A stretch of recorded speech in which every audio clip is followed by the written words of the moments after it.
اعظم رحمۃ اللہ تعالی علیہ، امام اعظم نے ایک یہودی یا کوئی بھی غیر مسلم اس کو کیا کیا، قرضہ دیا. وقت گزر گیا، جو وقت انہوں نے کہا تھا کہ وقت پہ آ کر قرضہ لے لینا، تو امام اعظم رحمۃ اللہ تعالی علیہ اس شخص سے قرضہ لینے کے لیے گئے. جب لینے کے لیے گئے تو امام اعظم کے پاؤں میں کچھ گندگی لگی، تو امام اعظم نے کیا، پاؤں کو یوں کیا، وہ گندگی چھڑا کے اس یہودی کے گھر پر لگ گئی.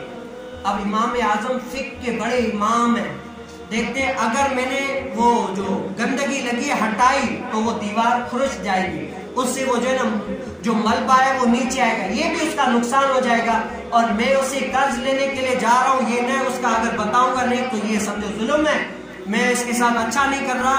تو جو ہی گھر کو کھٹکھٹایا، اب وہ جو شخص جس کو قرضہ دینا تھا وہ تو بڑا پریشان ہو گیا کہ وقت گزر گیا، اب وہ قرضہ لینے کے لیے آ گیا. تو وہ آیا، اپنی گھر والی کو کہا کہ کہو اسے کہ نہیں ہے. امام اعظم نے فرمایا کہ میں قرض لینے کے لیے نہیں آیا، یہاں پر میری جان پر بن گئی، اور کچھ باتیں آپ آئیں تو مجھے جو ہے نا آپ سے ضروری بات کرنی ہے. آیا تو کہا کہ میں فلاں دن بہانے بنانے لگا، فلاں دن، کہا کہ یہاں پر میں تم سے قرض والی بات نہیں کرتا. کہا کہ کیا بات ہے؟ کہا کہ دراصل میرے پاؤں میں کیچڑ لگی، میں نے اچھالی آپ کے گھر پر لگی ہے، ابھی کھریچتا ہوں تو ملبہ نیچے آئے گا، آپ کا نقصان ہوگا، یعنی جیسے کر کے آپ کا نقصان ہو جائے گا، اور اگر میں نے آپ کا نقصان کر دیا تو کل بروز قیامت مجھ سے پوچھا جائے گا. میں فقہ کا بڑا امام یہ مجھ سے پوچھا جائے گا، اب اللہ کی رضا خاطر میری جان چھڑا، اب اس کا کیا کرنا ہے، میں یعنی اس کا تاوان دینے کے لیے یہاں پر حاضر ہے. وہ جو شخص تھا بڑا حیران ہوا، اتنی سی گندگی لگی ہے، اگر چاہتا تو باہر جاتا، نہیں بتاتا تب بھی ہوتا. اسلام ایسا ہے، ایسا اسلام ہے.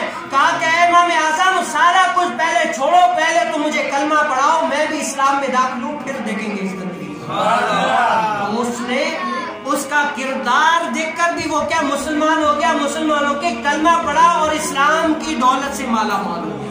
آج یہ ہم میں بھی ہے کہ ہمارے کردار سے کتنے لوگ آئے، ہمارے کردار سے کتنے لوگ ایسے آئے جو کردار دیکھ کر مسلمان ہو گئے.